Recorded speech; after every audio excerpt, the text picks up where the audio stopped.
गुलाम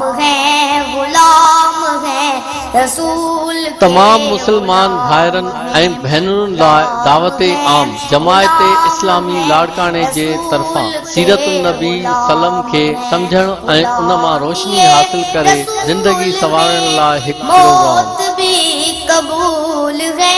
पैगाम रहमतुल आलमीन कॉन्फ्रेंस, जंहिंखे आलम इस्लाम जो नामियारो मुफ़क्किर ऐं मुक़र्रर जनाब सिराजुल हक नायब मेंबर जमात इस्लामी पाकिस्तान ऐं साबिक़ सीनियर वज़ीर सूबा खैबर पख्तूनख्वा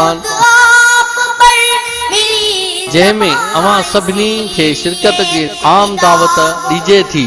नोट ख़वातीन जे लाइ अलॻि पर्दे जो इंतज़ाम आहे। प्रोग्राम तारीख़ 21 फरवरी बरोज़ सूमर, वक्त बाद नमाज इशा 8 बजे रात। जगह मौलाना जान मोहम्मद अब्बासी रेलवे पार्क सामू सिविल अस्पताल लाड़काणो। राब्ते लाइ काशिफ सईद शेख 0337548837, अली गुल चांडियो 0337199202। गुलाम है रसूल के।